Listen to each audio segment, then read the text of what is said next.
Olá, estamos de volta com Frente a Frente, que recebe hoje o vice-líder do governo no Senado Federal, o senador Isalci Lucas, do PSDB do Distrito Federal. O senador tem uma vasta experiência na política. Ele já foi deputado federal por 3 mandatos, hoje é senador, foi também deputado distrital e secretário de Ciência e Tecnologia daqui do DF. Senador, o senhor aí com tanta experiência na política, tanto tempo de PSDB, como é que vai ser, como é que está o partido diante dessa história? Porque o senhor é vice-líder do governo, João Dória é praticamente oposição ao governo, Fernando Henrique Cardoso é contra os dois, muito pelo contrário. Como é que fica, para que lado vai o PSDB? Bem, primeiro é o seguinte, o PSDB tem compromisso com as reformas. Está no DNA do PSDB, realmente, grande parte das reformas que a gente já vem tentando aprovar há muito tempo. Então, no momento que assumi a vice-liderança, havia um clima mais ameno e foi tudo combinado com a executiva, com os líderes do Senado, da Câmara, né, com a bancada. Por quê? Porque, lógico, estando junto com o governo, a chance de você aprovar essa reforma é muito maior. Então, isso ajudou muito nessa caminhada nossa. Facilita muito votar. Se vocês analisarem o que o Congresso, em especial o Senado, aprovou nos últimos, principalmente em 2019, né, que foi também uma produção, mesmo presencial, foi uma produção muito boa, a gente avançou bem na legislação. Veio a pandemia, evidentemente ninguém esperava, mas mesmo assim o Senado... então, você participando fica mais fácil.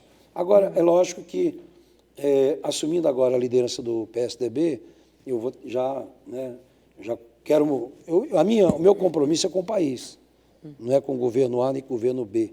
Tudo que for bom para o Brasil, independente se é governo, se é oposição, o PSDB nunca foi oposição radical, nunca foi quanto pior, melhor. Eu mesmo, na oposição, nos 3 mandatos que eu fiz na Câmara, praticamente todos na oposição. Ninguém lutou mais do que eu quanto o PT. Foi muito incompreendido por isso. Muito. Então, mas eu consegui, por exemplo, como eu fui secretário, eu percebi tudo que dificultava a execução das ações. Então, mudamos todo o marco regulatório de ciência e tecnologia. Botei na Constituição a inovação, o marco regulatório de ciência e tecnologia, aprovamos, mudamos tudo que era a pedido das universidades, das empresas, né, do próprio governo, para a coisa andar, porque era impossível você fazer ciência e tecnologia no Brasil. E agora mesmo aprovamos, um projeto meu, um PLC, por 71-1, né, no Senado, que é o PLC, que trata do Fundo Nacional do Desenvolvimento Científico e Tecnológico. Hoje tem uma arrecadação, né, a gente tinha lá, se tivesse acumulando esse recurso, estaria quase com 40 bilhões, e é igual o FUST. Né? O FUST que era para orelhão... É o Fundo de Universalização das Telecomunicações. Que era para quê? Para universalizar os orelhões, que não existe mais há muito tempo. Cadê o dinheiro? Está lá para pagar juro, superávit... né, Quanto? O FUST hoje só tem uns 4 bilhões e pouco, tá?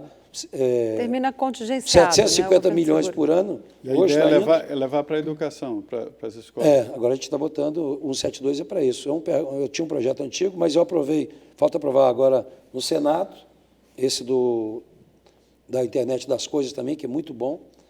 Você falou do 5G, a ideia também é investir tudo em infraestrutura, porque eu disse hoje na votação, aliás, quando eu tirei da pauta com o compromisso de votar na quinta, eu disse, olha, o analfabeto de hoje, eu dizia isso em 2004, o analfabeto de hoje não é mais quem não sabe ler e escrever, o analfabeto de hoje é quem não tem acesso à internet, porque o projeto era para dar R$30 para as famílias que ganham até 3 salários mínimos, quer dizer, quem não tem nada de nada, que recebe auxílio emergencial, para que ele tenha acesso no celular dele. Esses R$30 seriam obrigatoriamente gastos em tecnologia, seria isso? Seria concedido ou teria um cartão pré-pago, né, pelas operadoras, para eles utilizarem a internet, seja para a escola, o portal da educação, seja para fazer a própria operação da Caixa Econômica. Para pagar um plano popular de internet? É isso, R$26, com os impostos dá 30.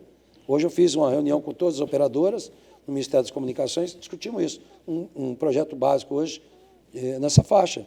Com impostos chega a R$30. Seria para as escolas ou para as pessoas seria carentes? Para as famílias. Porque o que a gente viu agora nessa pandemia... É 172 é para as que há escolas. uma diferença muito grande, né? As pessoas que estudam ali na escola privada, uma escola média, as pessoas estão lá nas suas aulas virtuais, têm algum acompanhamento. As escolas públicas, muitas delas, as crianças não têm sequer meios para conseguir assistir uma aula dentro de casa. Se eu dizer para você, nós somos da capital da República, Brasília. Que é Brasília pequeno, não tem fácil. banda larga nas escolas. Os diretores pagam com o dinheiro deles lá para poder funcionar, mais ou menos. Você vê a dificuldade que foi agora de fazer aula virtual. Não tinha. Primeiro, 70% dos alunos no Brasil, da rede pública, não tem computador e acesso à internet. 70%. 70%. Porque a gente discutiu Fora da isso realidade. no Enem, na época do Enem. Nós pedimos a prorrogação, aprovamos a prorrogação. Foi por isso. Primeiro, o Enem para o aluno de terceiro ano. Como é que você teve um mês de aula, 2 meses máximo? Aí você quer fazer o Enem concorrendo com, é o que você falou, da rede privada, que teve todos os conteúdos, né, e normal, e aí você vai fazer um Enem cobrando conteúdo desses que não têm acesso. Então, são esses absurdos. Né? Por isso que eu digo, mas hoje eu fiz esse discurso. Né? Quando falo que aprovamos para a educação e acertamos Senador, ciência e tecnologia. Nós estamos começando a discutir isso, porque no Brasil, educação, ciência e tecnologia era apenas discurso. Agora está transformando em recurso, é diferente. Aprovamos o Fundeb. Né? Mais que dobramos o valor do Fundeb. O senhor é sempre ligado, é tanto que eu me lembro que a campanha do senhor, a sua marca era um lápis, né? Continua sendo ainda. Pois é. Mas a gente agora tem computador, tem um monte de coisa. Mas é um símbolo, né? É verdade. É igual a pena foi embora, mas a pena continua sendo descrita. E a gente vê, senador, o senhor foi secretário de Ciência e Tecnologia aqui do DF, tentou revolucionar a história do Parque Tecnológico. Conseguiu no parque, mas tentou revolucionar a história da internet grátis e total aqui em Brasília e não conseguiu. Um projeto barato, né? Mas eu me refiro, senador, a gente sempre discute aqui, a Denise, eu e os convidados, sobre a falta de preparação dos brasileiros para o futuro. O futuro está batendo a porta e será diferente. 70% das profissões que existem hoje não existirão daqui a 5 anos. Os sindicatos fora do mundo, não vejo um sindicato preparando os seus sindicalizados para o novo mundo que aparece aí. E o governo também não. Quer dizer, o que vai acontecer com essa massa de brasileiros que vai ficar fora do mercado de trabalho? Isso eu falo todo dia, porque há anos que a gente está falando isso. Eu lancei um projeto em 2007, aliás, 2004, no primeiro mandato meu de secretário, já tinha uma proposta de inclusão digital, né, para o DF todo, qualificação profissional, essas coisas. E é o que você falou, ninguém sabe. Advogado, hoje você tem um sistema, hoje, da IBM, que você dá... Faz toda a petição, sai a pessoa tudo pronto, com 99% de chance de ganhar, porque tem toda a jurisprudência e tal. Contador também, a máquina está fazendo tudo. Acabou. Depois da reforma tributária, a reforma tributária vai facilitar e automatizar o imposto. Você emitiu uma nota fiscal, já pagou, já está tudo ali. Não precisa nem emitir nota fiscal hoje. É eletrônica, né? Inclusive, nota fiscal é eletrônica. Por isso é que a reforma tributária tem que ser mais moderna, porque hoje você tem tecnologia. Agora, você falou em planejamento. O que falta no Brasil é planejamento. Você pega no governo federal, governo local, cada ministério, cada secretaria, é como se fosse um governo diferente. Pergunta aqui se o secretário de Educação já conversou um dia com o secretário de Cultura. E de Tecnologia. Ou com de Tecnologia. Não se falam. Cada um apresenta alguns projetos e tal. Eu lancei em 2011, aniversário de JK, lancei no Memorial JK, o Movimento Brasília 100 anos, que era exatamente fazer um planejamento estratégico como acontece nos países desenvolvidos. Né? Brasília 100 anos. Até fiz lá na Pousada do Pássaros, lá em Braslândia, tinha um velhinho lá na igreja. Meu filho, Brasília 100 anos, eu já estou com 85, como se fosse daqui a 100 anos que eu estou fazendo. Então, a gente depois até mudou. Mas você tem que planejar. Sim. O último que eu vi foi de Juscelino Kubitschek. Fez um planejamento em 1958, onde definiu 5 metas principais e fez um planejamento e cumpriu. Brasília foi construído em 1000 dias. Hoje você não tira um habite em 5 anos. Imagina se ia construir uma cidade dessa. Mas no Brasil é difícil, né? A gente vê, eu lembro no governo do presidente Fernando Henrique, era o Brasil em Ação. Depois veio o PAC, né, com a mãe do PAC, o pai do PAC, enfim. Aí o PAC terminou empacado. Agora vem o Pró-Brasil. Cada um que chega reinventa a roda. Quando é que vai parar isso, senador? Quando as pessoas se envolverem também, porque é o que nós estamos fazendo. A gente está lançando um projeto, já fizemos vários seminários, repensar o DF pós-Covid, que é exatamente fazer um planejamento estratégico, pelo menos para os 20 anos, né, para Brasília. Mas eu aprendi, se as pessoas não se envolverem, porque você vê escolas, né, todas pichadas, quebram tudo, as carteiras não é mais como antigamente, quando você estudou, eu estudei. Se eu riscasse a minha carteira, meu pai era chamado, meu pai, né, me corrigia, olha. Né? Hoje não, o aluno pega a carteira, joga, né, para cima, não acontece nada, as escolas tudo pichadas, não tem controle de nada. Né? Se você pegar, por exemplo, a saúde, não tem controle de nada em Brasília, nem controle de estoque. Qualquer boteco, qualquer empresinha pequena tem controle de estoque. Aqui não tem. Aqui em Brasília não tem controle de estoque? Não tem nada. No DF inteiro e no Brasil? No Brasil também não. Então, o governo está começando a fazer o que eu já estou fazendo agora, é o seguinte, a Estônia está 100% digital. Ora, para você tirar fazer matrícula, para você fazer matrícula, marcar uma consulta, o que acontece hoje? O cara acorda às 6 horas da manhã, pega um ônibus, 2 horas, vai para a fila, vai receber uma senha que não tem, vai ser outro dia, um mês, vai ser atendido daqui a 6 meses. Com o celular, você faz uma consulta. O médico abriu o computador, tem já o prontuário do cara, os exames. Mas isso está sendo implantado. Sim, mas está sendo, né? O senhor está falando tanto do DF, o senhor vai ser candidato a governador daqui a 2 anos? Não sou candidato, eu quero fazer um bom mandato no Senado. Agora, isso tudo é consequência, né? O governador, acho que já me vê como adversário. É normal no Brasil, de 4 em 4 anos, as pessoas serem candidatas. Então, acho que ele já me vê como adversário e já antecipou essa questão das eleições. Então, por mais que a gente ajude, coloca recurso, olha, nós colocamos no DF mais de R$1 bilhão para essa questão de auxílio de Estado e município, que quase ficamos fora no município, 190 milhões para a ajuda de município, 640 milhões para auxílio do DF. Aqui tem ISS e Tem ICMS, ISS. Como se fosse município, aqui também. somos dois. Então, a gente recebe, mas o Congresso, como não foi... Porque a proposta da Câmara era fazer proporcionalmente a perda de arrecadação. O Senado modificou.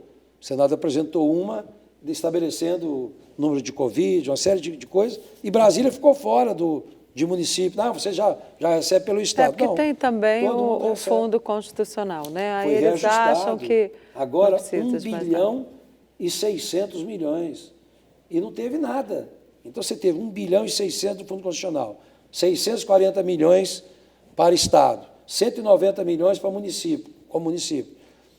Emendas de bancada, cada parlamentar 15 milhões, são 11, 165 milhões.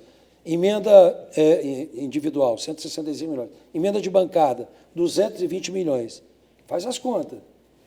2 bilhões e meio. 2 bilhões e meio.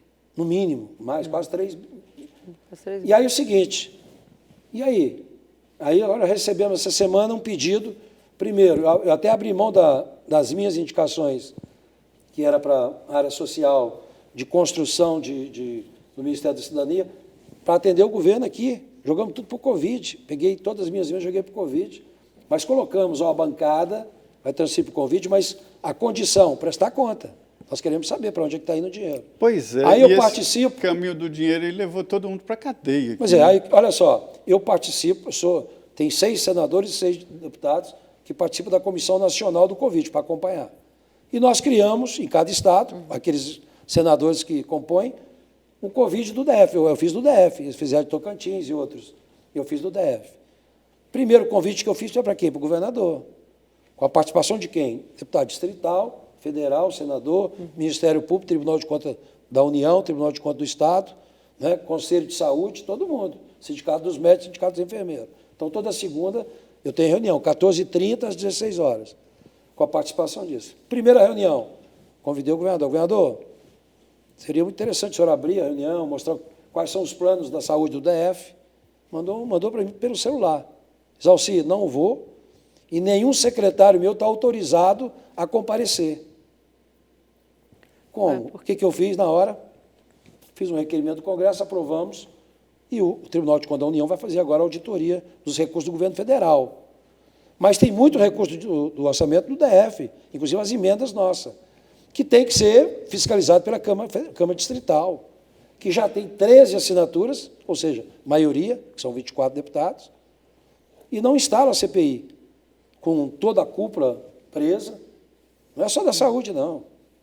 Hoje teve operação já na educação, né? Merenda, a questão da merenda escolar com o antigo secretário. Tem a questão do secretário de Transporte, Casa Civil. Presidente da CAESB. Eu até não entendo, presidente da CAESB, eu não sei, inclusive, por que interessante que o secretário da Casa Civil e da Educação saíram, de repente, sem nenhuma justificativa.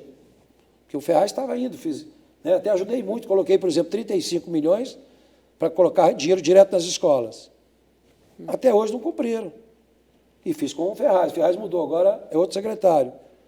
E aí, por quê? Porque quando você bota o dinheiro direto na escola, os diretores fazem com 1/3 do preço, porque quando você faz licitação, fica 2 vezes, 3 vezes mais caro, mas não fizeram. Mas eu só boto o dinheiro agora, por quê? Porque o GDF tem pelo menos 700 milhões de emendas não executadas.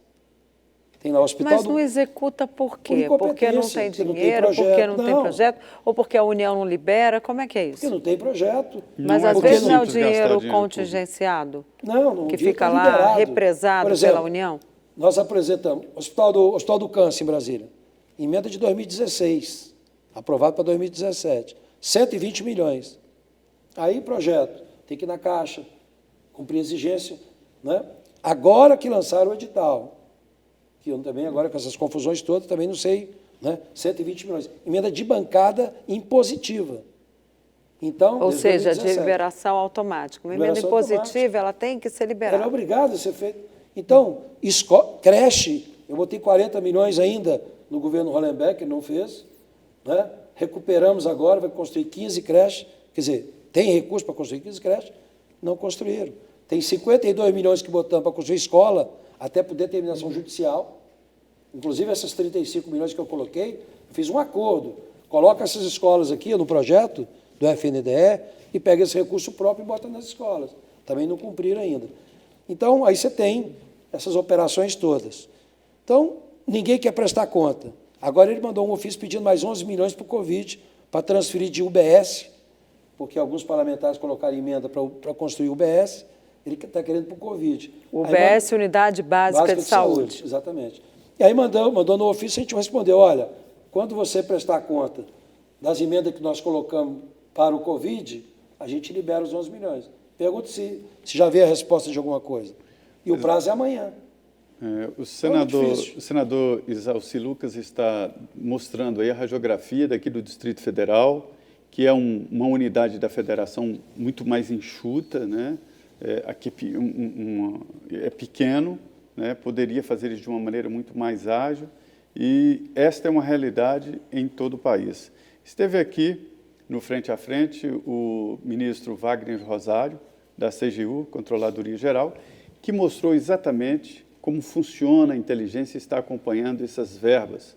São verbas direcionadas ao combate à pandemia e, por isso mesmo, por ser calamidade pública, houve um afrouxamento ali das exigências legais e isso provocou aí uma quantidade de roubo muito grande.